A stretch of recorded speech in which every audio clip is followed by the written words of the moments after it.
Hello, today is March 16th, 2012. We're meeting today with Mr. Walter Sapp at his home in Fort Collins, Colorado. My name is Brad Hoops. I'm the interviewer for the Northern Colorado Veterans History Project. Welcome, Walter, and thanks for sitting down today to tell your story. Thank you, and I'm happy to be here. Very good. Let's start out, if we could. Tell us a little bit about yourself, your date of birth, where you were born, a little bit about your family. I was born in Jacksonville, Florida on January 27th, 1926. And my parents didn't live there. My mother accompanied her parents to Florida for the winter. And that was when I was due. And so she returned to Ohio, and my father was in business with his father and uncle and two other brothers in an automobile dealership in Mount Vernon, Ohio. And Mount Vernon's where you grew up? Yes. Okay. And so your father was a car dealership, in a car dealership. Do you have any brothers and sisters? I had 3 brothers and 2 sisters. And where'd you fit in that order? Well, I was the second. I had an older sister, and she's deceased. And she was married to a doctor, and they're both gone. But I had 3 brothers. I was the oldest, and then I had a younger sister by 1 year, and she's deceased. The next one was a brother who died, and then the next brother is in a coma, and he's married into a very, very fundamental church organization, and they think that he's going to jump out of bed someday and they'll go dancing. And I have not been to visit him. He lives in New Jersey, and he had a colorful career, but you're not interested in that. But anyway, so I'm going to be 87 my next birthday. So that's I went to high school in Mount Vernon, and I played football for one practice session when I tackled the fullback, who happened to be my first cousin. He was also the center on the basketball team. Oh, geez. And I was a defensive back. And after that session, I decided I better take up chess or something a little safer. But then, anyway, I enlisted in the Army for this reason. I saw the newsreels and the photographs of Pearl Harbor. Well, let me stop you there and ask you, then, do you remember where you were and what you were thinking when you heard about Pearl Harbor? Oh, yes, I was studying in my office, and I was listening to the radio, and my father was outside, and I never heard of Pearl Harbor, and I had the slightest idea where it was, but I went outside and I said, Pearl Harbor's been bombed by the Japanese. And he rushed in and turned the radio on and didn't turn it off until the war was over. I'll be darned. Yeah. And because he had been involved with one. And yeah, talk a little bit about that. You had mentioned before we started interviewing that he was in World War I. Can you talk a little bit about his experience? Well, he joined the National Guard in Ohio with 2 brothers, and all of them were in the same unit. They were all, see, since they were an automobile family, one was a super mechanic, and all of them could drive, and so they were qualified. And this was way back when. And they were all big, and they survived, and my father never said a word about it. He had a bag full of things. He had a German helmet, some other things. I would marvel at it sometimes, but he didn't want to talk about it, and I didn't ask. Yeah, yeah. And anyway, my father went to Ohio State and graduated there, and joined the family enterprise in Mount Vernon. And they sold Cadillacs, Oldsmobiles, and Pontiacs, and Buicks. Well, while we're on that subject, Yeah. too, one thing I always like to ask your generation before we truly get into your experience, military experience, is was your family much affected by the Great Depression? No, not that I could see. We had people knocking at the back door, and my mother never failed to give them an apple or a sandwich or something. And I just took that as, you know, everyday occurrence. But we, so we didn't have, well, when my early years, we had somebody that delivered ice. And we finally got a Frigidaire, and it was, but we didn't hurt for, we had a free car, and gasoline, and my dad had a job, and there were 6 kids. Yeah, It was a right. big dinner table. Yeah. And I don't know how he ever made it. Except that my my elder sister had a scholarship, and she was able to speak Spanish and French fluently. And so she was a brilliant student. And so I was next in line, it skipped over me. Anyway. Well, I had interrupted you. You were telling the story of why you enlisted in the Army. Well, I felt very strongly that if somebody was shooting at me, I wanted to be able to shoot back. So I volunteered for the Army, and sure enough, that's exactly what happened. Because we had suffered huge casualties in Africa, and particularly in Italy. And this was, the invasion was in June. And so anyway, they needed replacements. So I enlisted, but they wouldn't, I was only 17, they wouldn't take me until my 18th birthday. And when that happened, when I was on a train that day, and I ended up in, I think it was Camp Walters near Mineral Wells, Texas, for basic training. So this was January of '44 then? That's correct. Okay, and so you went off to basic training. How was that? I mean, generally, you know, your generation growing up, you really didn't travel too far away from home. It never really left the family. Here you were leaving the family. How was that for you? Was there any sort of homesickness or? No, it was an adventure. And I went to camp a couple of summers, and they taught me how to shoot a .22, and I was a pretty good shot, and I felt comfortable. And it was interesting. And how was that transition going from civilian life into military life? Was that much of an adjustment for you? Not really. I mean, I had no choice because I volunteered. Yeah, right, yeah. But it's regimentation, and we didn't have any Mavericks at basic training. I mean, if you didn't get out of bed, well, they'd pull you out of bed and throw you down on the floor. Yeah. And if you were able on a weekend, you dug a 6x6, put something in there, and then retrieve it after you'd covered it up. So it was brutal. Yeah. And I got one day off, and I went into Mineral Wells, and that was it.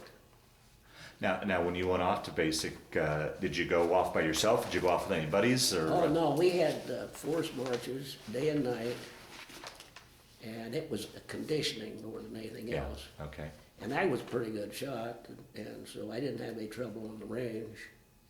But there were, first of all, when I enlisted, I got all kinds of stuff in the mail about the Army Specialized Training Program. And since I had done well in physics, why they said, well, we want to send you to school to be a weatherman, study meteorology. I said, okay. Well, we were suffering such huge casualties that was canceled. We had all the airplanes and all the pilots we need, so the people I was associated with were my age or a year or two older, and a lot of them were college guys, and they had high IQs and responsible, and they're used to sing a song, "Don't worry, mother, your son's an ASTP, he'll never get hurt computing the slide rule of 3 or something like that." No, the square root of 3, that's what it was. But anyway, they joked about it. So was the program canceled before you had a chance to go into it? Yeah. And so when you got down to Texas, a lot of these guys were coming from these programs? That's correct. Yeah. Okay. Yeah, they were all highly intelligent. They were top people. And from what I understand, these programs were, like you said, for intelligent people, and the Army realized that they were going to be short of infantrymen. And Well, they already were. Okay, and so they canceled these programs and threw all these people into. Absolutely, Okay. Yeah. Yeah. And the war was not going well. And that's another subject, but we'll get to that. Okay. So continue your story. You finished basic training and Well, take then, your- on maneuvers, I became very ill and fainted in the barracks, and I vomited before I could even get to the latrine, and I woke up in the hospital. And I was unconscious, hell, they didn't know what it was, so they took me to the hospital and, at this base, Camp Walters, and put me in the stomach ward. And when I came to, there were 2 doctors inspecting this ward. And by that time, I noticed that my arm was all swollen, and I could hardly speak. That's how weak I was. And I pointed to my elbow to a doctor, and he looked at it and he said, "My God, get this man out of here. Take him to this ward." And they diagnosed it. They thought I'd been bitten by not a scorpion, but some animal, something that took a bite out of my elbow and became infected. Wow. And so anyway, I spent a couple of days in the hospital, and they sent me back. But that time, all the guys, I'd finished my training, and all the other guys were shipped out. And I only saw one after the war, and I'll get to that after a while. But the fellow that I met, the fellow that had the bunk next to me in basic training, was on the same ship coming back to the United States after the war. Is that right? Wow. And he was a former high school heavyweight wrestling champion. And and I weighed probably 125 pounds. And anyway, we, in the conditioning endurance, while we formed a circle, and the object was to somehow get your opponent over. He just picked me up and threw me out over everybody. And so we were on the same ship, and he found me. I didn't know it. And we both were first sergeants, which is, I guess, a credit to our training or something. Yeah. But Well, then how long were you in the hospital there at Camp Walters then? just a couple of days. Oh, okay. Yeah, as soon as they Okay. diagnosed it, and that was long before penicillin, or maybe they had sulfur or something. I don't know what they did. Yeah. All I know is that they picked me up and took me home back to this barracks. I was the only one in the barracks. And so then they put me peeling potatoes for a couple of weeks, and then I got orders to go to North Carolina to join this 78th Infantry Division. And I checked in there, and they said, "Well, oh, marksman, huh? Or you can be our company sniper." And I didn't say anything, and so they sent me out to the range, and I had rifle that had a scope on it, but the scope was loose. And they said the target was 800 yards out for a sniper. Well, hell, I could hardly see the target. And I couldn't do anything because the sight was sliding back and forth. So I washed out there. So I ended up being in this squad. And we went on forced marches, night marches. It was just toughening up. And it's a good thing because we needed it. Well, to survive, we needed it. But anyway, we were shipped to New York. I think it was really New Jersey. But we boarded, we joined a convoy that was going across the Atlantic. And we had a troop ship, and I was buried down in the hold somewhere. Yeah, talk about life on the ship and conditions and such. Well, it wasn't bad, believe it or not. I was deathly ill the first day. And, Seasick? And after that, it didn't bother me. I never had since. But the convoy can only go as slow or as fast as the slowest ship. And they were sending men and materials and weapons and ammunition, all kinds of things, vehicles. And so we crawled across, and I don't know how many weeks it took, probably 3. And I thought, my God, the German submarines are going to get us before we get there. Yeah. But that didn't happen. And we landed at Bournemouth on the English Channel. And this was where I knew we were in combat zone because the British Spitfires were circling to protect us because we had a couple thousand people on that ship. And they weren't going to allow a German airplane to go in there and bomb that ship. Now, roughly what time period was this when you went over? Probably, it was after the invasion, which was in June, wasn't it? Okay, it must have been July. Oh, okay. It was after the invasion, because after they toughened us up, which meant simply to go down to the channel and then run up through sand, up the cliffs, to toughen up your legs and your lungs. And then every morning before breakfast, we'd run for miles. And after a while, your body adjusts so you get a second wind. But the first time, we had a tough, small Italian sergeant. And I thought, if that old guy can do it, he's probably 30. I sure as heck can. So anyway, it was an endurance contest, but I passed that test. And this is kind of interesting. We were staying in a former private boys' school. So we all had separate, I had a roommate, but it was a nice place. And you know, the military just expropriated it to train us. And that was the last bath I had until May 1945. Oh, jeez. So combat infantry is not meant for coeducational activities, trust me.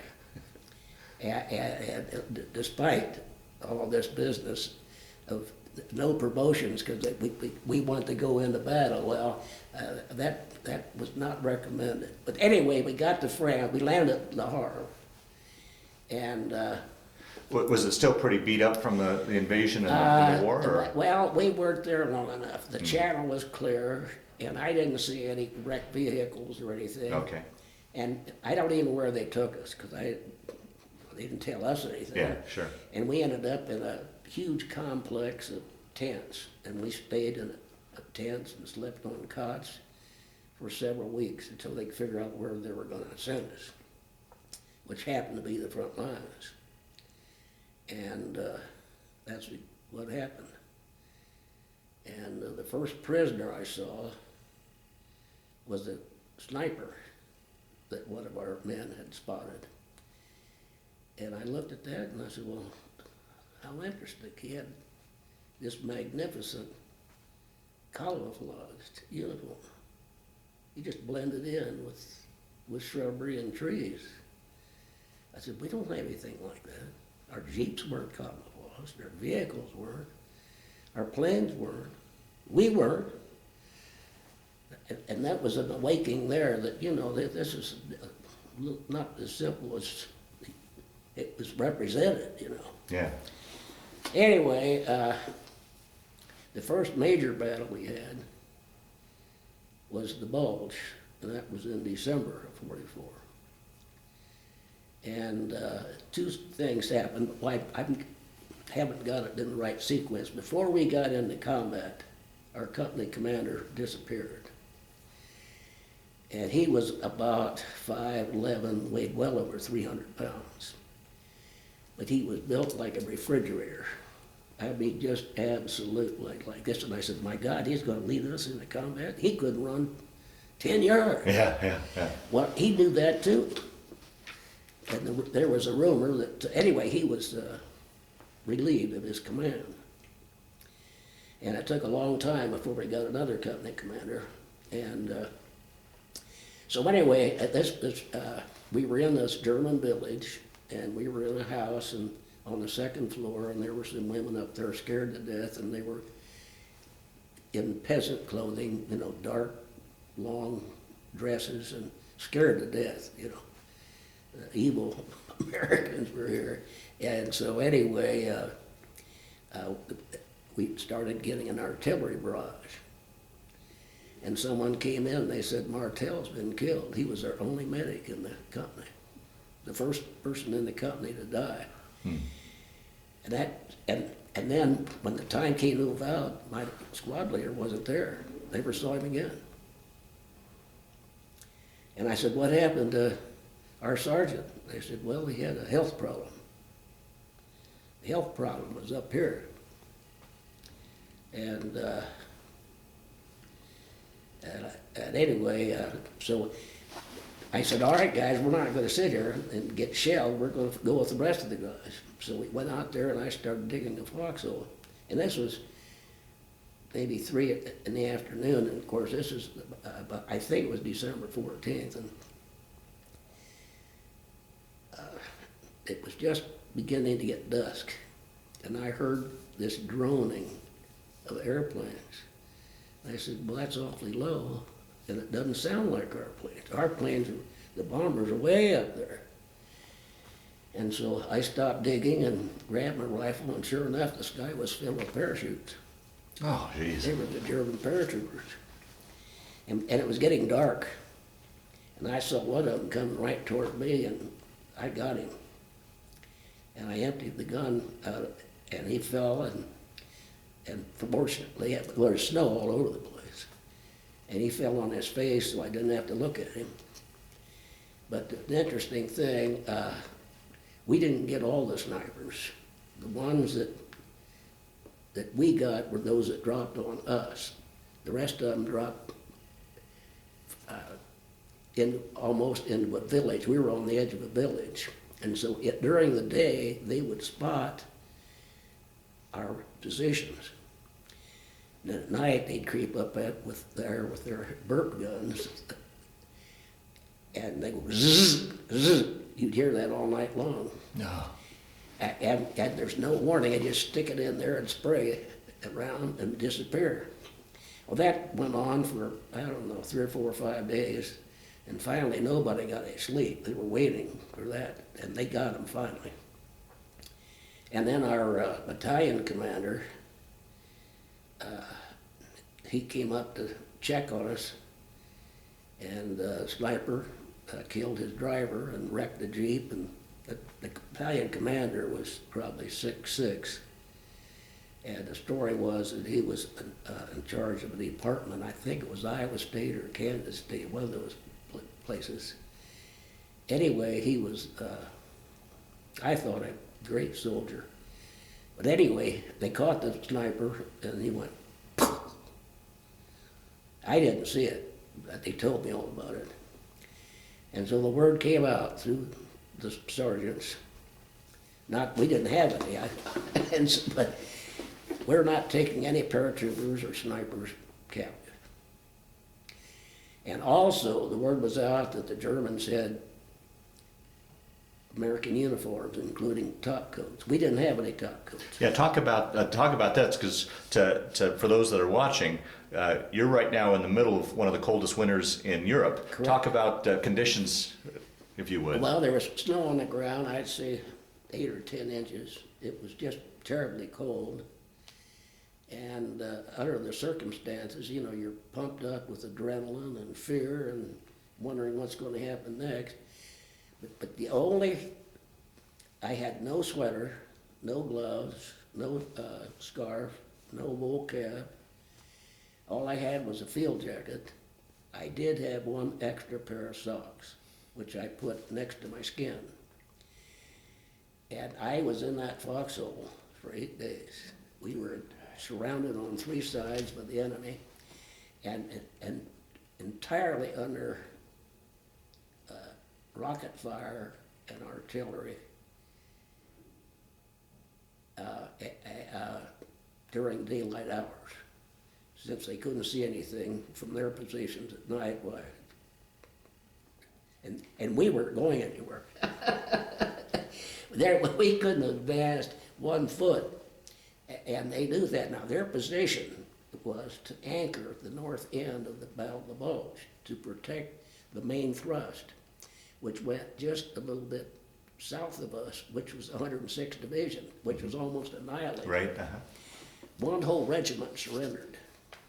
That's 3,000 men. It was pitiful. Anyway, I think I've kind of lost my story there, but anyway, about every hour or two, I would change socks and massage my feet, but nevertheless, I still developed severe frostbitten feet. Oh, geez. And I couldn't walk. I couldn't even get out of the foxhole. They had to lift me out, took me to the command post, put me in a hospital. And I don't remember the drive. I don't remember checking in. I don't remember being examined by a doctor. I woke up on a cot in the hospital. And I said, Jesus, you know, we were practically surrounded on all sides. And there was a nurse there, and she came over when I came awake, and I said, where am I? And thank God she replied in English. She said, you're in Luxembourg, and this is a convalescent hospital. And I looked down, and they'd taken off my shoes and socks, and I was on a cot. And the way they cure this, if you don't have trench foot, which I didn't, but due to the fact I was continually massaging, why, they just let it thaw out. And this, so it was, did I tell you, it was a monastery, a former monastery. It's probably 500 years old, and cold as the devil. I didn't even have a blanket, but I thought, well, you know, this is nobody's shooting at me, and so this is probably pretty good. After about 3 days, I had some circulation that I could put my shoes on. And then they said, we're going to see if you can walk. So I went out and walked around in the snow for a while, and then I was stepped back to my unit. But I hadn't been back there more than a week, and a runner from the company commander brought me a commendation from the general of our division. And he said that he had been informed by the commanding officer of the hospital what a wonderful soldier I was. And you've got a copy of that. Anyway, so I showed that to my lawyer, and he said, well, what'd you do? I said, I don't know. I don't remember anything out of the ordinary. And so anyway, I got back, and so someone in the company headquarters thought, well, you know, here's a guy who, he's a one-man army, you know, this guy. So they put me in charge of the lead man I wasn't in charge of the night patrol, but I was the lead man. And this is unheard of to show you how dumb they are. They gave me a Browning automatic rifle. I'd only fired one once in basic training. And you know how heavy those things are. It was a huge thing. And we had no camouflage, so they wrapped us in sheets. It was a night attack behind enemy lines. And the Germans were flooding the area with flares, and you'd hear it pop. And you're not supposed to look up whatsoever, because then you can be seen. So we go on like this until it pop, and then we freeze and look down, and we were expecting a reception, and that happened. I came across a barricade where we were going and supposed to go, of barbed wire. So in the process of crawling under it, I set off a flare, which they had. It wasn't a booby trap, but it was a warning, and it came up about 6 feet, and boom. And so I had an ammunition carrier, and his name was Carver. And I said, Carver, come with me. And I said, we're going left. And we hit the ground, and I had the tripod up, and I was ready, and all hell broke loose. But I knew where they were, and they didn't know where I was. So they were spraying it like this. And I had tracers, of course. It wasn't my weapon even. And so anyway, they didn't have a chance. So I emptied the magazine, and I said, give me another one, Carver. And I fired another one there, but there was no return fire. And afterwards, sometime, one of the men in the patrol came up. He said, the sergeant who was in charge of the patrol has been wounded, and we're going to withdraw because our mission was to take prisoners. And if we don't get the hell out of here, we're going to be taking prisoners. And I said, I agree. So we trudged back through the snow, but this time we didn't care. This was 2 or 3 o'clock in the morning, whether the flares were going up or not. And we got back, and the young intelligence officer said, tell me what happened. And I did. He said, well, I don't believe you. Why not? He said, we have aerial photographs. They don't show any fortifications there at all. And I said, well, sir, I could see the tracers working around and around in this enclosure. It was like a kitchen blender. I said, it has to be concrete. It's not wood or earthen. He said, well, our photographs don't show that at all. And this is about 4 o'clock in the morning. And I said, well, why don't you go out there and take a look at it? You know, he was in this German bunker with probably 6 feet of concrete protected. And I just said it, I didn't expect to be court-martialed, but I shouldn't have said it, but that's what I said. Yeah. Anyway, I finally got back to my little, it was a German-made, it was above ground, but it was well made. Those guys knew how to build things, and it was secure. And so I spent 2 or 3, well, maybe a week or 2 there, and then we moved on. But what was interesting, the sergeant leading the patrol was in the heavy weapons platoon. He knew all about mortars and 50 caliber machine guns, 30 caliber machine guns. He didn't know anything about night patrol. And he was in charge of the damn thing. So it was just unbelievable. And he was the only one wounded that I know of. But anyway, he was the one that said, let's go back. And so that was my story. How is that, let me ask you, like going out on these night patrols, for someone that's never been shot at or been in combat, what are you thinking as you're going, one, as you're going into those things, 2, when you're in the thick of battle, and then later on when you're back safe and you're laying in your foxhole or on your cot and you got time to kind of think about it? I mean, what goes through a man's mind when he's in these situations?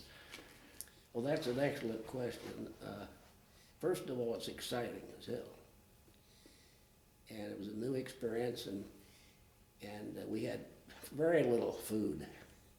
And you're living on adrenaline. And In fact, I don't even like to say this, I shouldn't, but I had no problem shooting a paratrooper. Yeah. I didn't celebrate or anything, but I Right. mean, he was coming down Yeah, there well, to get me. it was killed or be killed. It was Yeah. self-defense. Sure. But I didn't have any dreams or nightmares or qualms, and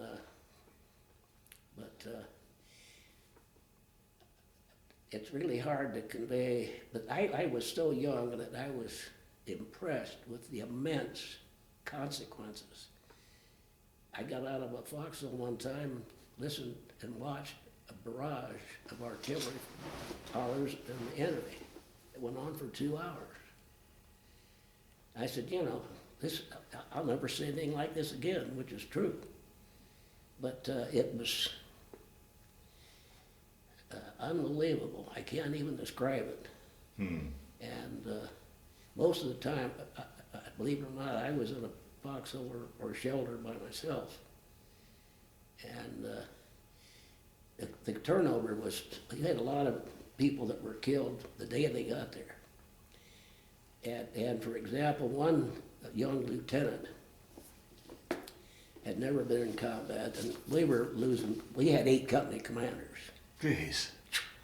And God only knows how many lieutenants, but anyway, this lieutenant nailed me, and we were going into an attack the next day, and we were in a German house, and he said, "What can I expect?" And he had been an officer in charge of some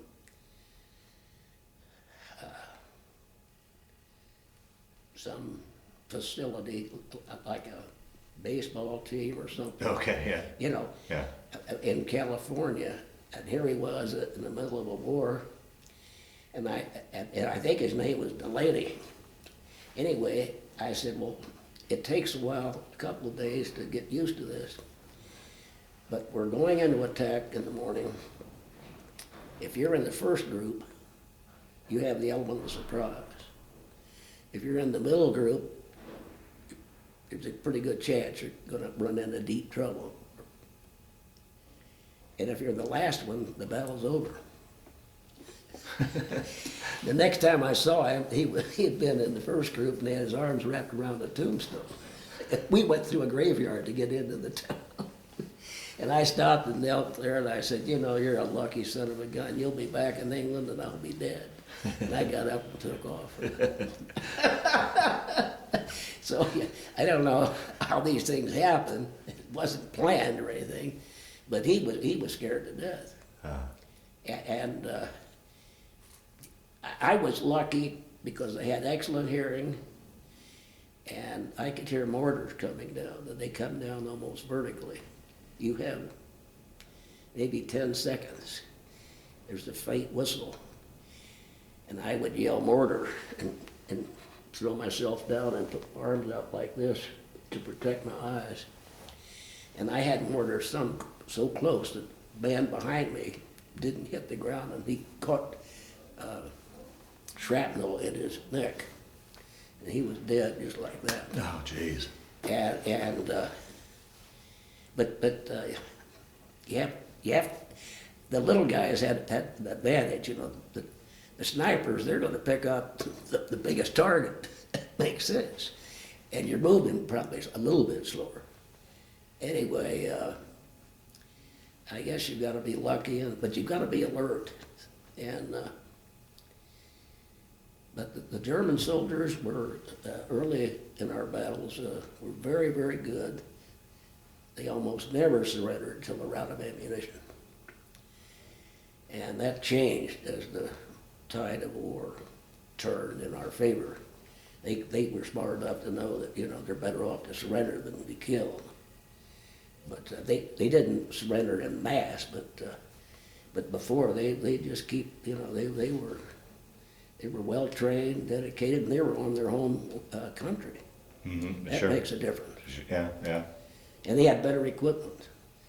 And I wanted to tell you this.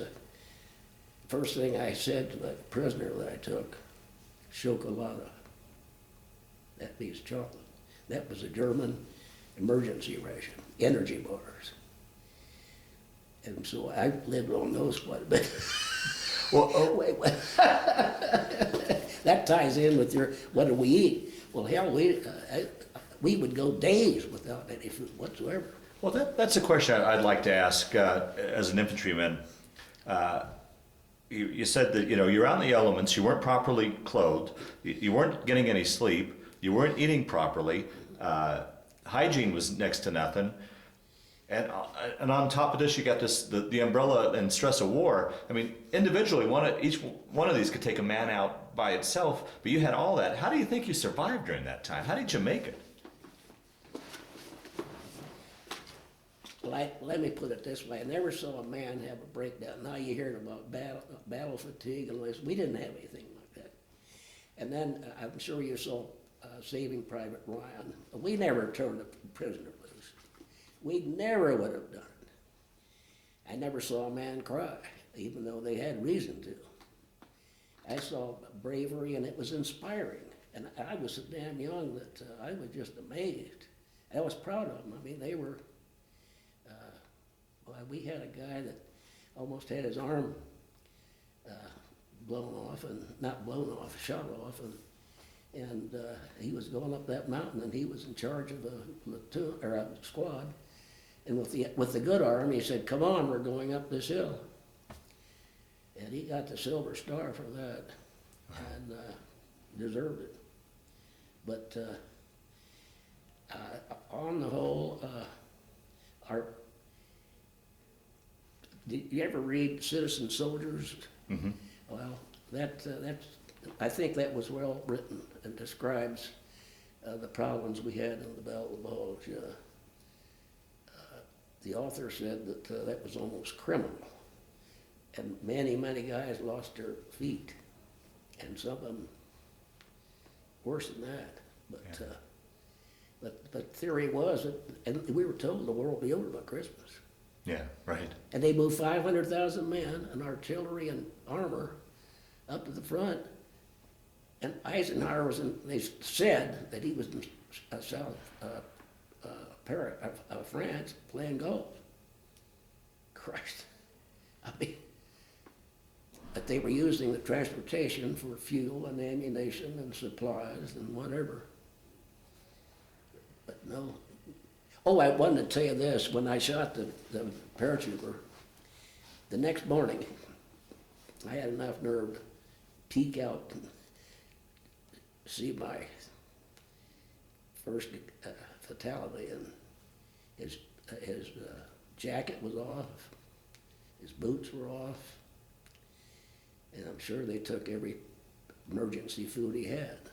Somebody was there, and they'd have to do it early in the daylight, and because we were under constant bombardment, and we had a number of things. We didn't have any real heavy artillery, but we had artillery, and then we had what we call them buzz bombs, the V1s. And if you can hear it, you didn't hang a rib on it, because it would go another maybe 3 or 4 or 5, 800 yards and fall down.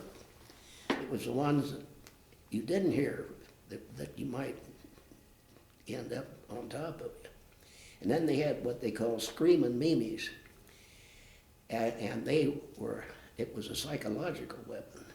And as soon as I knew that it wasn't accurate, well, hell, I laughed at it. and you know, but I marveled at how we could do that. And when I saw they had superior equipment, the German squad, infantry squad, had more automatic weapons than we had in our company. And they had smokeless powder. And I said, "Why don't we have that?" They said, "Well, whoever makes these things for the Army," they said, "well, after you fire 200,000 rounds, it'll corrode the barrel." And I said, "Well, who in the hell is going to live that long? Not even the Marines in the South Pacific would fire 200,000 rounds." Now, the advantage of smokeless powder is the snipers aren't detected. So, and then another complaint I had, since I'm crying here a little bit, was our helmets were so cheap. And we had a helmet liner, a plastic to keep the thing on. And we had many guys that were hit right smack in the forehead, and the German bullet would go right through, and that'd be the end of it. Now, if it was a long shot, 600 or 500 yards, it might go through the metal, but the plastic liner, it'll follow the liner and hit him in the back of the neck, which would be a minor injury. And so after the war, I had a German helmet, so I propped it up on a post, and I had armor-piercing bullets. And I could not penetrate that helmet. It was so beautifully shaped that it would ricochet off. And it was far superior steel. It cost them maybe $1 more per helmet. And ours looked like tinfoil Wow. in comparison. Yeah, right.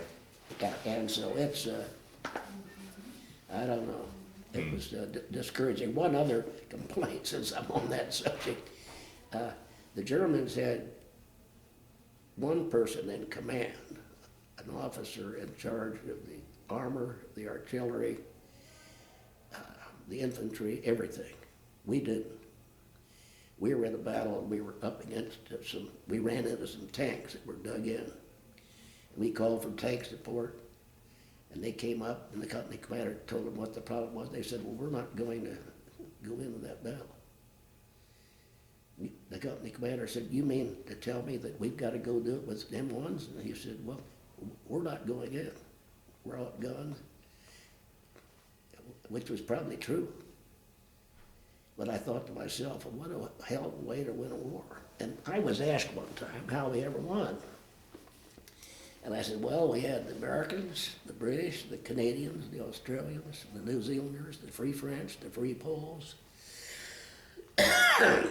and the French underground. And we had some OSS guys over there blowing up railroads and munition depots and all kinds of things. And I said, and the Russians. So they had, the Russians, I think if Hitler had, let me put it another way. I saw the German jets, fighter jets, over the Remagen Bridge shooting down our P-28s, or not P-28s. What do they call the ones with the twin tails? 24s, B-24s? No, not at bombers. 38s or 41s?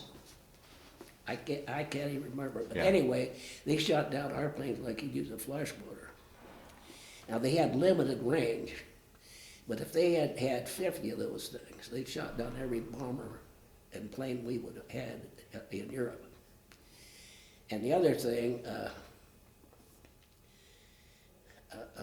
Einstein, this is something I think I read in some book, that Einstein went to talk to Roosevelt and told him that the Germans were working frantically to develop an atom bomb. And so that was when Roosevelt started this program. Now, if there's anyone alive that thinks that Hitler wouldn't have dropped that on New York, they're mistaken. Yeah. And it was not a pushover thing. It was close. But they were just smothered by the Russians. Now, being in out on the battlefield in the foxhole, were you getting news and updates on how the war was going? Did you guys have any idea what was going on? Or Only during lulls, which were very seldom, and I got the Army newspaper with the Malden cartoons. What was Stars and Stars and Stripes? Stripes, yeah. And that was where I read about Roosevelt dying, but they'd be a week late. But we didn't have time. And all the movies,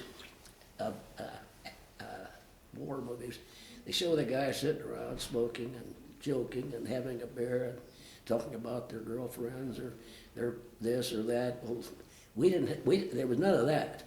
This was serious stuff. And when you read some of that stuff, I gave more thought. I write a little better than I speak. Sure. Yeah, we all do, I think.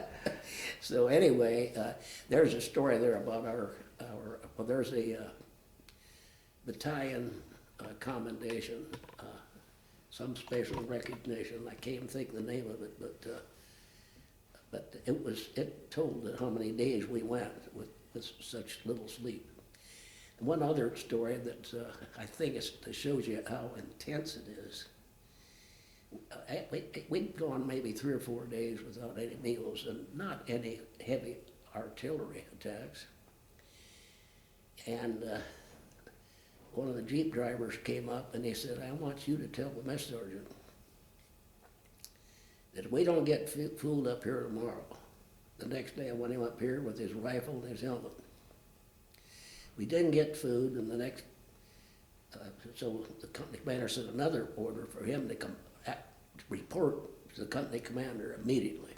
And he was wounded the very first day. He didn't know he was scared to death.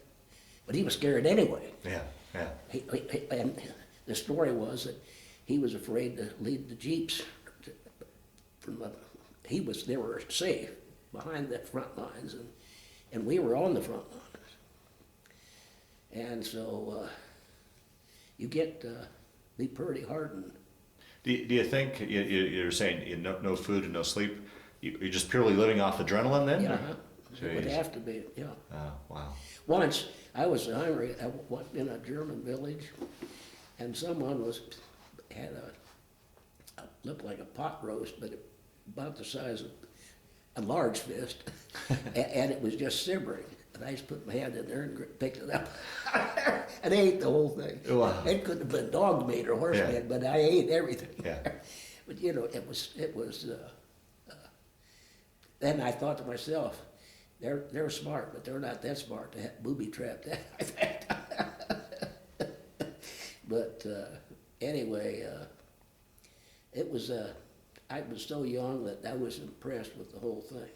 Well, you talked about being impressed with the whole thing, but being that young and really not exposed to anything like that, was it tough to see people dying and people getting arms shot off? And how did you adjust to something like that? Well, I saw some things that I didn't want to see, but I think if you were so sensitive, I think you'd go crazy. And I saw many people killed. And I saw a couple,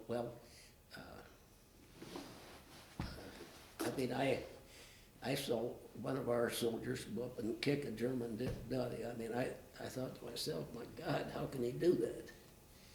And I don't know, I don't know, it's brutal. And I think that your mind pretty soon becomes conditioned. When I was in the foxhole in the Bulge, and I thought, well, you know, my dad was here in 1917 and 18, and I said, what the hell's wrong with these people over here? I mean, how can this be?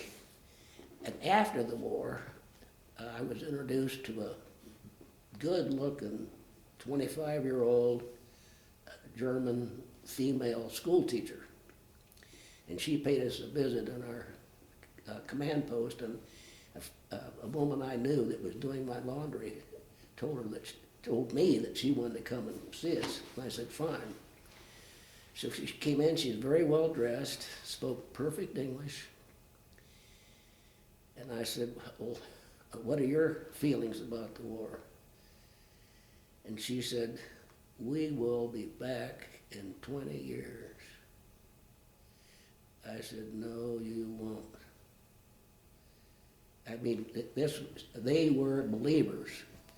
And I had another person not too long ago say, well, don't you think that Germany was motivated because of the stringent terms of the armistice? I said, no.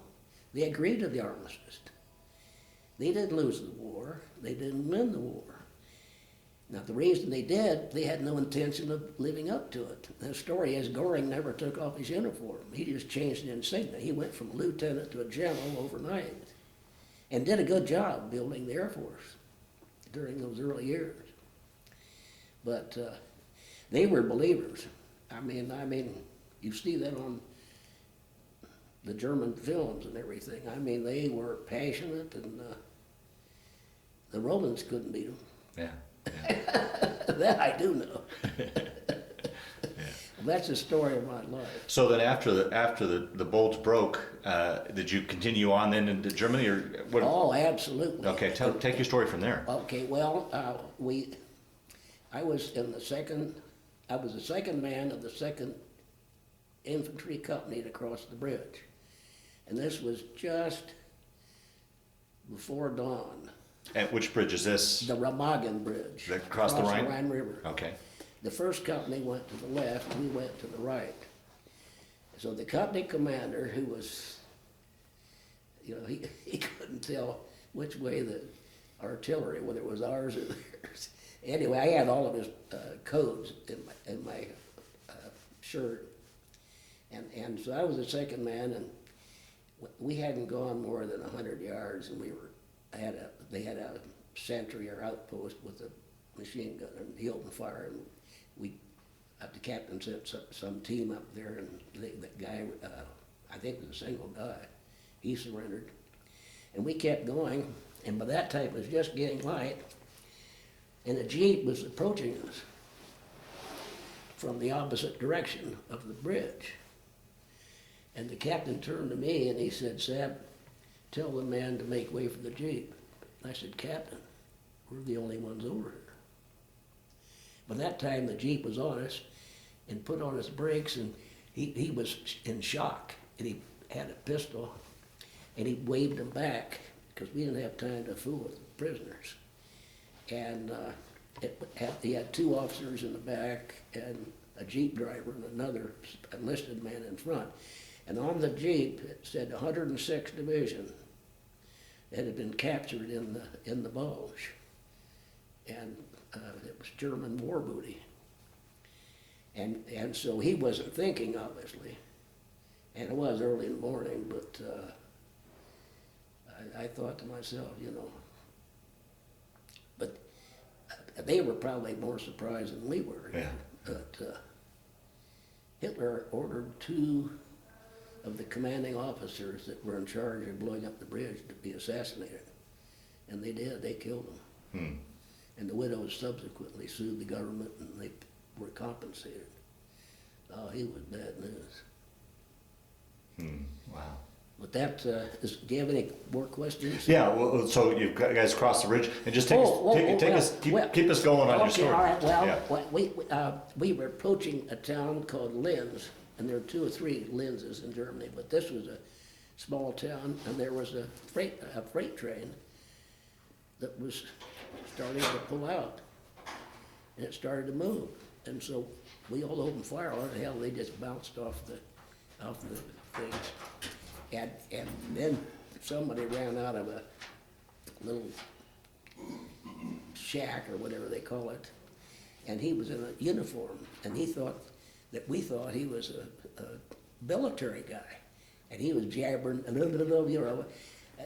we laughed, and we said we knew that he wasn't a military man. But anyway, we proceeded to a town,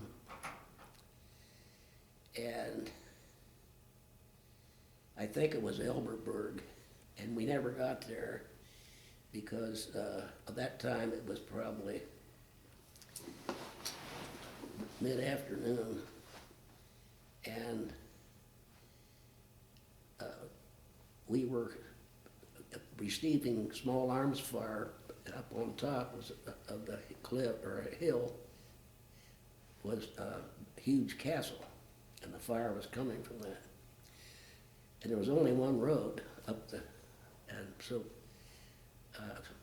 I don't know where the company commander was. He was hiding someplace.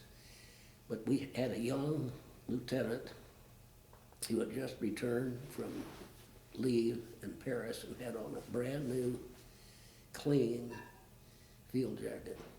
And they shot him so many times you can't believe it.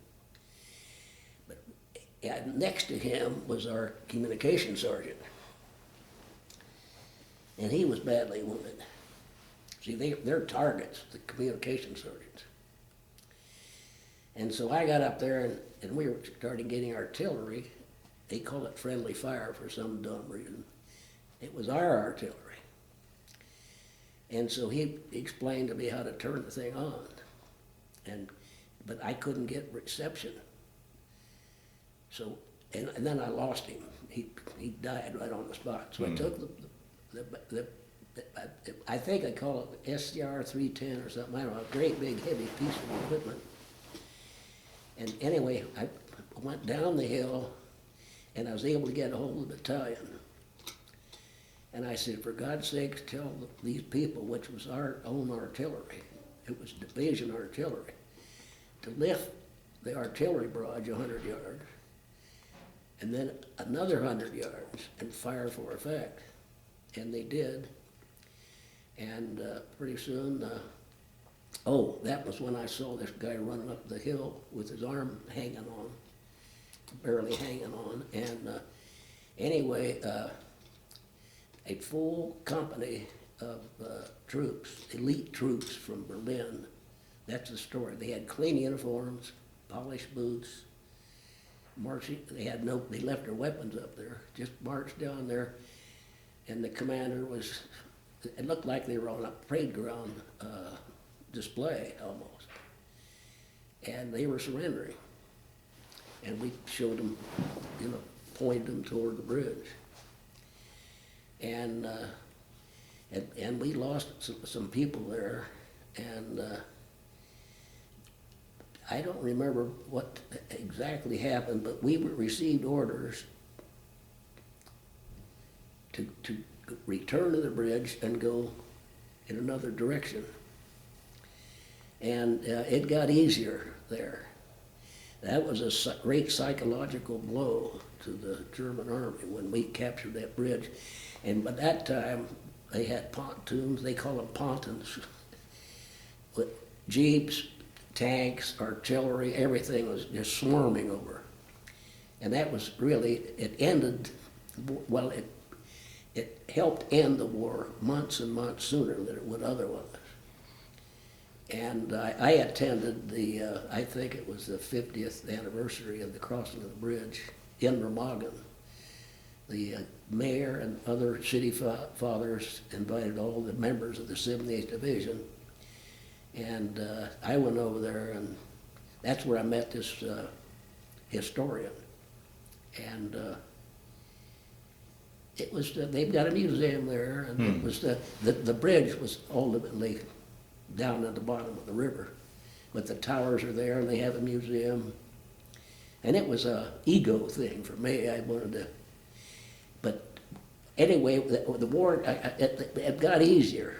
And when the war ended, we ended up in a small town, and then were sent to Berlin to represent the United States. Was there quite a bit of celebration when you guys got word that the war was over? No. No, really? No, because we thought we were going to go to Japan. Oh, right. Oh, yeah. Hell no. Oh, yeah. Well, I was the first sergeant. Experienced. They wanted to send me to Paris, OCS. I said, forget it. I'm going home to Mama. That was pretty close to the truth. And I figured I'd used up all my chances. And no, I didn't want to be a platoon leader. The life, well, it's not, the life expectancy of a platoon leader in combat is less than 60 seconds. Jeez. You have to lead. You can't sit back and say, go take that objective. It doesn't work that way. Yeah. It's called leadership. Yeah, yeah. And anyway, but when I got to Berlin, that was a fascinating thing. This was early. It was either probably September. And I was fortunate enough to have a Jeep at my disposal, and I went to see the Reichs Chancellery. Oh, wow. And there were Russian guards there with their submachine guns, and I had my uniform on, and they respected that. And we were not escorted, but they allowed us to go in. And the entrance had a German tank that had been dug in, and the only thing above ground was the barrel. And I saw photographs. postcards when it was beautiful. It was all marble, the floors, the walls, the ceiling, and there wasn't a square foot of it that didn't have bullet marks. Jeez, wow. And then I got on Hitler's balcony. Wow. And I thought, well, you know, here I am, 19 years old, from a small town in Ohio, and 2 years ago, he was one of the most powerful men in the world, Yeah. and he's dead. Yeah. It was a historic moment for Sure. me. Oh, absolutely. Yes. And I never saw another American soldier there that day. Were you afraid at all about being in that around the Russians? Any concern about that? No. I had no problem with them. However, the drinkers and the guys that might argue over a woman in a bar or something, you know, they were aggressive as hell, and so were some of our guys. But it was so bad that we were ordered, and they checked every single one of us, to the official Russian movies, not movies, but the filming of the capture of Berlin. It was impressive. Oh, wow.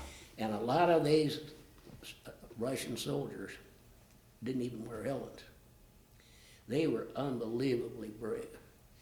And when they found a building that they were receiving fire from, they would wheel up artillery and fire it, and then rush right in. I mean, I couldn't, you know, we had some house fighting, but they were ferocious. They were mad. And there's an old story. I don't know where I read this, but the Russians' best sniper was a woman, and the German best sniper was sent to. They arranged a kind of a contest, and the woman won. She shot the #1 German sniper. Wow. And I think it was Leningrad or someplace. Stalingrad. Yeah, what, you know more about it? Okay. Yeah. But anyway, I was so impressed with the consequences, the immense thing. Oh, I didn't tell you about the concentration camp. We liberated a work camp. And I don't know what language they spoke. They weren't French, they weren't, I think they might have been Poles or Czechs or something. I don't know what it was. Anyway, they're men and women.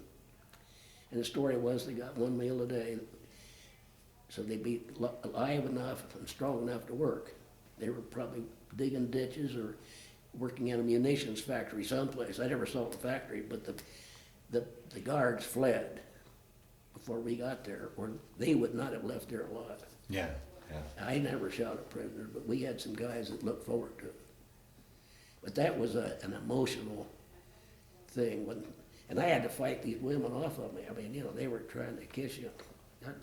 Oh, it was the filthiest place you ever saw. Oh, boy. Yeah. Oh, it was. Oh, well, I mean, you can't believe it how they can treat human beings. Well, once again, I just can't imagine what that must have been through the eyes of a 19-year-old to see something like that. You know? I couldn't believe it. Yeah. And it didn't change my attitude or anything, but I couldn't, I still to this day cannot understand why these people so gifted and intelligent in chemistry and math and physics. In fact, Wernher von Braun put the world into the space age. And hell, he was in his 20s when he did that. And I thought, my God, I just couldn't believe it. And I don't believe Hitler could hypnotize 88 million people. I'll never believe that. Yeah. They were ready. And As you guys were marching through Germany, did you have much interaction with the civilians at all, or? No, there was a non-fraternization policy, even after the war, which we all ignored. I had a cleaning lady, and a one that did my laundry, and I liked her and her husband, and they're the ones that told me this school teacher wanted to come and visit us, and I met a young woman that had 2 or 3 daughters, and they taught me a little bit of German, and I was telling them that in German, I knew a few words. Today I'm 18, no 19. Heute 18, keine 19. They thought that was the funniest thing they ever heard of. But it was true. Yeah. And their husband was Yeah. gone, you know, he was in the army. But they're resilient, and they're something. Can you describe the scenery as you guys were, the destruction, and for us, give it a feel of what war was like and the effects of war? And Well, I would say that the worst devastation I ever saw was Berlin. I mean, it was in shambles. We were billeted in a apartment house that was untouched.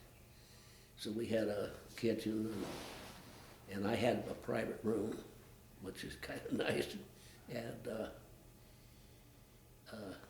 I promoted a young baker to be a mess sergeant. Some of the guys, see, this was the New Jersey National Guard, so some of these guys had some time in. And so I had fun. I was nominated. Not nominated, I was told that I was going to be the president of the NCO club in Berlin. And in the division, you've got 3 regiments, about 12,000 people. Not all, maybe 10,000 enlisted men. And I said, what am I supposed to do? And they said, you don't have to do anything.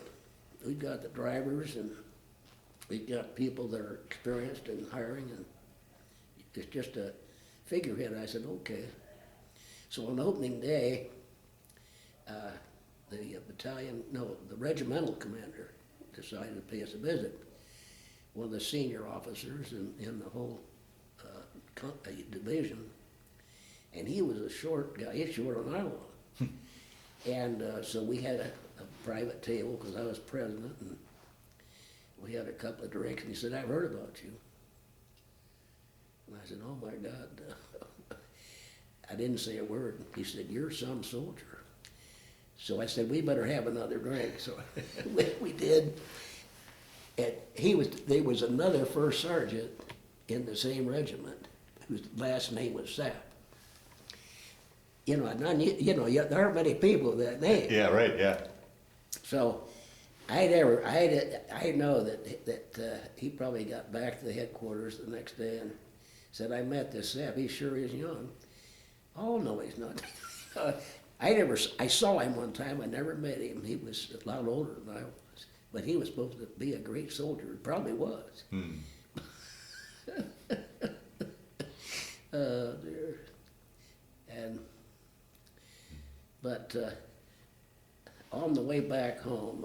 Well, then how long were you there as part of the occupation forces before you? I left in April of '46. Oh, geez. So Yeah. a good year after the Well, war. I didn't have a whole lot of points. I had okay. a Bronze Star, and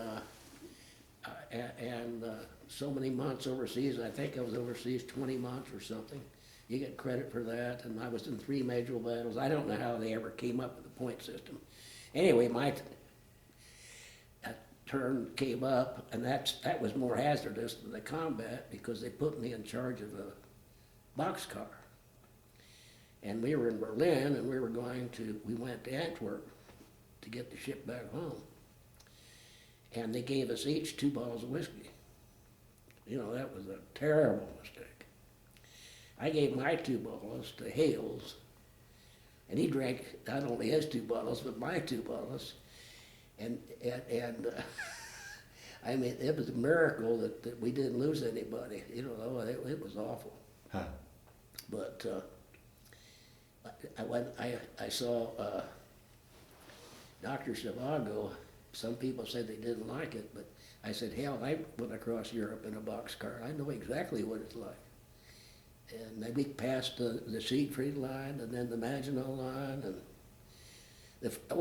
I've gone over to Europe 3 or 4 or 5 times since then, and the fortifications are still there. Are they? Yeah. Yeah, and one of the most moving things is the Omaha Beach and the cemetery. I don't know if you've been there, you probably have. And Point du Hoc, the trenches are still there. And you could just visualize them coming out, and those guys. Oh, the story, I took a tour with the French guide. He said they're still talking about a German machine gunner that had a position that gave him a full sweep of the beach. And he could only go in from the rear. The opening was just big enough for the barrel. And the only time that men could go safely from the landing craft to the bluff to get away from the fire was when he was reloading or changing barrels. Now here's another cute little thing. They had changeable barrels. You think we had anything like that? Hell no. Oh, I've got to tell you this. I have read this somewhere that Rommel, the German desert fox, went to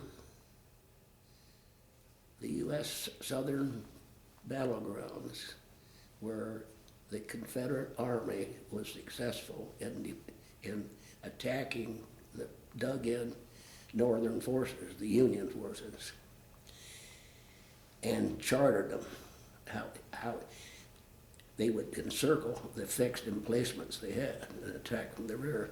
He said, I don't need cavalry, I've got tanks. And that's exactly what he did, called the Blitzkrieg. You know, they didn't have to fight the Dragon's Teeth or the Maginot Line or anything. They just went in Franceville, I think, in 3 days or something like that. So anyway, what I'm saying is that I don't know what they teach at West Point. I sure don't know. Wow. We had one more war story here. I want to tell you that we had so many young green lieutenants, and one of them showed up, and he was about a year older than I am, and he had on clean clothes, and that's always a bad thing. But we were advancing, and we came to a deep ravine, and the bridge had been blown by the Germans. He said, we're going to dig in here before we figure out how to get across there. And I said, Lieutenant, this is not a good idea. And here I was, a ragged, ugly, filthy, about 130-pound scarecrow, telling him, an officer, that we shouldn't do this. And so he just ignored that. So I started digging a slit trench. And I got down about that far. And all of a sudden, the heaviest artillery I've ever heard come incoming. And it makes a whooshing sound because it's turning over. Oh, jeez. And you know what that guy did? He dove into my slit trench.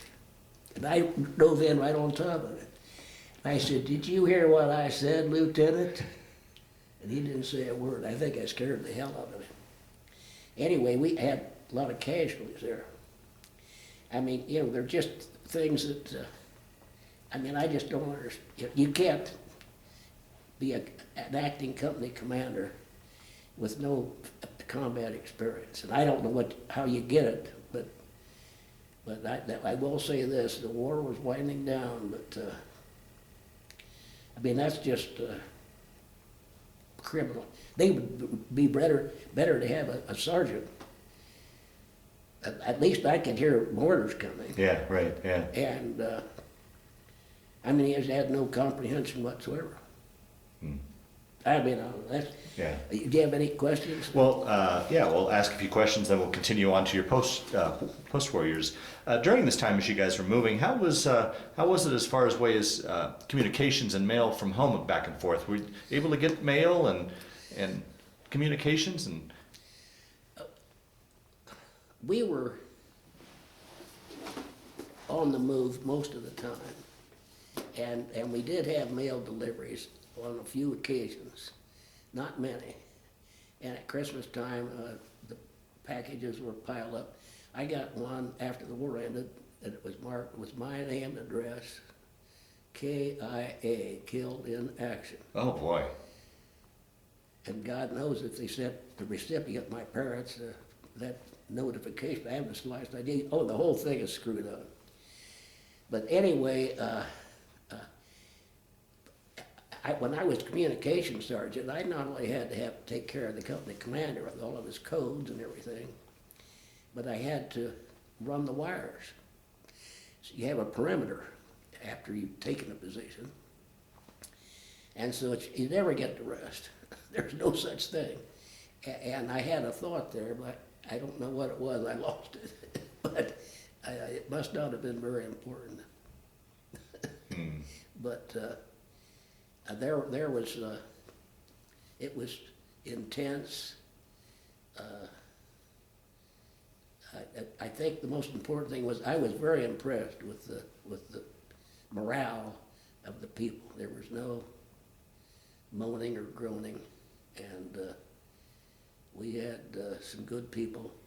We had a You were able to keep your morale? I mean, you talked about some things that Well, they it kept was- messing up and well, yeah. I couldn't do anything about it. Yeah. The equipment was Yeah. shoddy, like the helmets, Yeah. and But you managed to keep your morale despite all yeah, that? well, yeah, I guess it's a basic survival. And I volunteered there. Yeah, I was. I yeah. wasn't a company clerk in England with 3 meals a day and a shower and Yeah. shaving and beer. So anyway, the human body, I guess, just adjusts Wow. because I don't. There's no other explanation. And you hear about people that have been going many days without food. Yeah. And so I guess water is something you have to have, but I don't know. I didn't dwell on it, and Well, I just find it hard to understand. I mean, I've been out camping before and I've worked out in the cold, but I always knew at some point I'll be back in a warm bed and a warm shower, or a hot shower and a warm meal. I don't know how a person can manage to go days and days and days in those conditions, not knowing when those next. well, we had it was basic survival. I mean, people were trying to kill us, and so that your priorities are, directed towards self-survival, and you have to move quickly, and you have to be alert, and you have to know what's going on, and but it's interesting. Most of the casualties, as the war started to wind down, were people that had just arrived that didn't know what to do. Yeah, right. And how was that? Because I always heard it was hard to develop a relationship with the regular guys and the replacements, because you didn't want to get to know the replacements because they would always get themselves killed. I heard there was so hard to integrate. Well, they weren't there very long. Yeah. Now, I'm glad I thought of this. We had a company of African-American infantrymen who were all volunteers. Wow. And they had a white commander. And the army was segregated at that time. Yeah, absolutely. And they were all athletes and volunteers. And I was in a castle with them one evening. And I didn't talk to the company commander, but he almost had tears in his eyes. One of them was playing the piano and they were singing. And then I saw them, we were advancing and they were on the side of the road up on a hillside. And they all had on these German quilts and feather things. What do you call those? Down-filled. They raided everything they could put their hands on and wait to keep warm. And I thought to myself, well, they've got a shock coming. And sure enough, then they were in one battle, and every one of them was killed. Oh, wow. Yeah. Well, they probably had very little training. Right. And it just sounded like an entirely new war. And they were up against a hard season. The Germans had the advantage of being on the defensive. And they knew the invasion was coming. So they planned the defenses. And they knew the terrain. They had interlocking fire. They knew what they were doing. Mm-hmm. Mm-hmm. And I never saw them again, not a single one of them. Wow, I'll be darned. Wow. Well, let's move forward then. Sure. So you guys make it to Antwerp and take the troop train home, or the troop ship home, Yeah. and you're back in the States. Where did you guys land in the States? I don't even remember. I really don't. Probably New York, 'cause my sister met me there. Wow. It must have been New York. And I was discharged, I think, in Indiana or someplace. And when I got home, this was probably late April. And I wanted to start college, and I went to... Well, how was that homecoming? I mean, after being away from your family?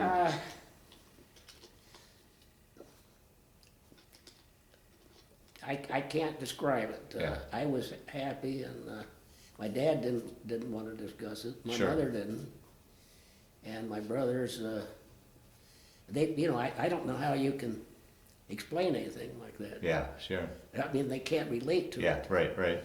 But we didn't sit around the dinner table talking about it. Yeah. Could they see a changed person from the Walter that left? Probably. Yeah. Yeah, I wasn't totally naive, but I saw things I never thought I'd see in Yeah. my life. Oh, absolutely. And in the reverse question that I had asked you earlier on in the interview, how was that transition for you then going from military life and everything you had just experienced back to the quiet civilian life? Was that much of an adjustment for you? No, I felt very fortunate in being able to live through it. And as I say, I've never met another person that was ever set foot in the Reichs Chancellery after the war ended. Yeah. And I had experiences that they're good experiences. And I can't say it was enjoyable, but I was so carried away with the immense events that were taken care of. I mean, I was a very small part of it, but I appreciated what was going on. Yeah. It was. I was almost an observer, so to speak. But With a front row seat, though. yes, I did. I did. Yeah, that's true. Yeah. And how was it as far as they talked today about the post-traumatic stress and such? Did you have any problems with that as far as nightmares or flashbacks or anything in that regard? No, but I started having dreams in German. Really? Yeah, and I did study it in college. So that probably fortified it. I had a minor in German, and my vocabulary was all in my mind. I could dream in German and converse. And hell, I could hardly order a glass of wine when I went over to it back. Yeah. But that's strange. Huh. But I didn't have any nightmares, or I don't.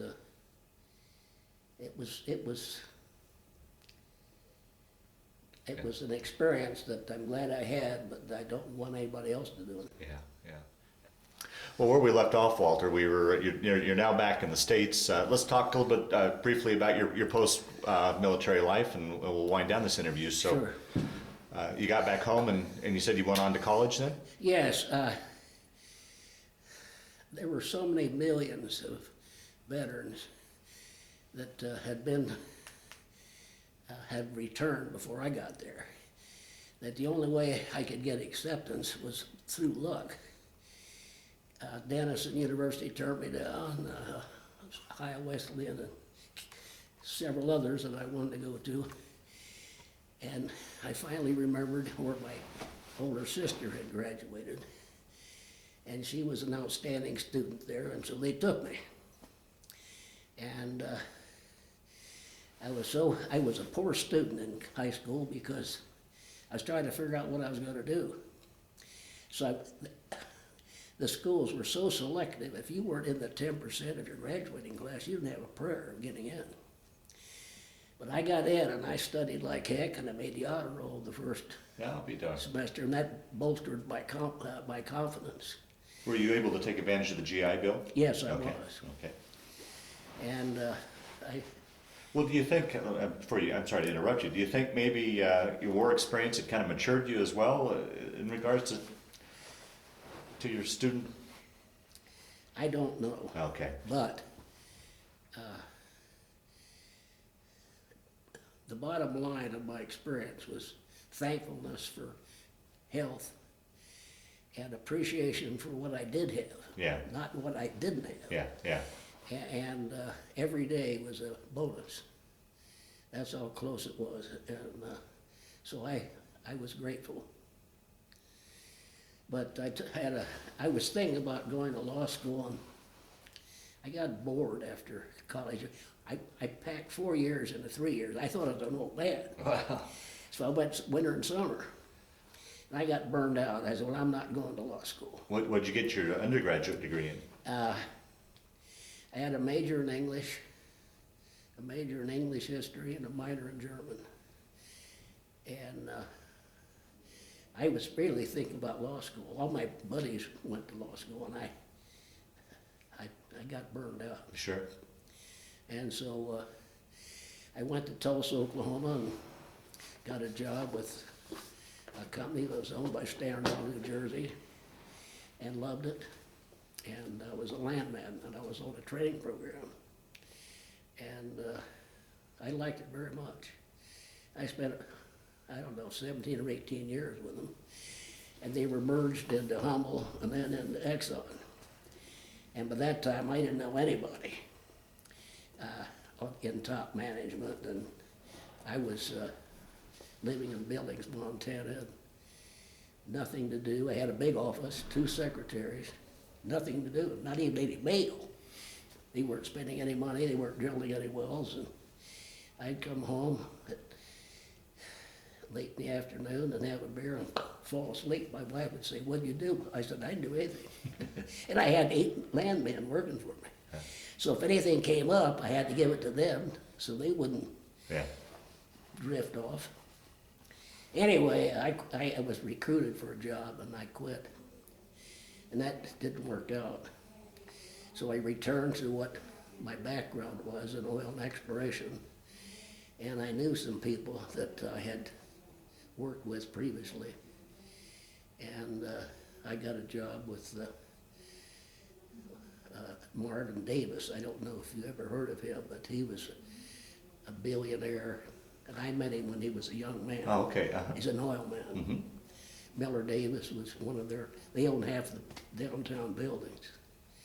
And I met his father and Marvin when he was a young man. Hmm. They said, sure. And I worked about 2.5 years with them, and I liked him, and I liked, but I had my immediate supervisor, I don't know, we just didn't get along very well. And he went to Greece on a month's vacation and told the people we were doing business with not to call and give any approvals until he got back. So the day he got back, well, he had about 10 or 12 things that gelled. So he looked like a hero. Yeah, right. Yeah. And I was a bum. Yeah. I mean, it was just, I can't handle that political stuff. So anyway, I had another offer that came to me and quit. And finally, I ended up being an independent, which I did for a number of years. And my specialty was finding people that didn't want to be found, which is challenging. And I found ex-spouses. I found a woman who didn't want to be found, who had a son who had deserted in World War II, because the FBI kept checking with her to see if she'd heard from her son. And I found a man and dealt business with him. And the police were after him for child support because he ran away with his family, wife and family. And he ran off with another man's wife. And he was looking for him to kill him. And so the only way I could find him Now, that's a problem, you know, you could make a movie out of that. Yeah, yeah. And what happened was that he was an American Indian, and he'd gotten a patent, which means he's competent and he's free to convey it or do whatever he wants. And the company I was working for, which is now Exxon, wanted to buy it. So I found out he was a pool player. So I went to the one and only pool hall in town, and I found out who his friends were, and I'd give him some money. I said, you tell him I've got a lot of money for him. And here's my name, and I'm at the hotel, here's my room number. And 2 or 3 days later, he called me. He said, are you really what you say you are? And I said, yes. And he said, I'll meet you at noon tomorrow under the clock at the bank, and I'll be driving. Tell me what car you're driving, and I'm going to get in your car and we'll go somewhere and finish this. I said, fine. So this was on a Friday, and on Saturday morning, the owner of the Ford dealership called me and, Walter, I've got a draft here for a whole lot of money. So-and-so is here. And I had the patent, and this was Saturday, and I couldn't record it till Monday morning. He said he wants to get a new car and get the balance in cash. Is that draft good? I said, it's as good as gold. And he disappeared. And I got up about 5 o'clock in the morning, and it was in another county. I had to go to, I think it was Valley County, Montana, to record his. I was there when they opened up at 8 o'clock. And I put his conveyance of record and then the warranty deed into the company that I was representing. So that's what I did, and I had some other satisfying experiences. And I guess I was known as a troubleshooter, but you got to be lucky, and perseverance is a strong thing. But I loved it. But anyway, and then I was an independent, and I had a good reputation. That helped. So I didn't have any problem with work or getting things under control. It was fun. Yeah, yeah. Well, talk a little bit now. Let's talk a little bit about family. Your wife, children, grandchildren, and. Oh, I'm divorced. We have a daughter living here in Windsor. She lives in Gander Valley Lane, and up there on the hill. And she and her husband. Well, my daughter worked for me when she was in high school in the summertime, and I trained them both in land work. And her husband is now kind of an authority on, particularly on right-of-ways for pipelines and irrigation ditches and right-of-ways, surface damages. And he's got there's a big discovery in County now. And I bought some of those leases that are now producing. And I just loved it, but I don't drive. I can hardly walk. So anyway, he's doing well, and I don't have any complaints. So you just have the one daughter? Yes, and one son, and he's coming out, I think, in about a week to spend a few days with us. He's with Verizon, and he's based in, it's called, he lives in Issaquah. If you familiar with Washington, it's a suburb. Well, it's about east of Seattle, about 20 miles. And he works in Bellevue. That's where their office is. And he's in some middle management position. He's got a fancy title. And I said, do you ever get a raise? No. But anyway, he graduated from CU my daughter graduated from CSU, and her daughter graduated from CSU. So grandchildren, how many grandchildren do you have? Let me think about this. Oh boy. I've got 4, and I've got a great-grandson. He'll be 3 in May. He's the best looking one of the whole bunch.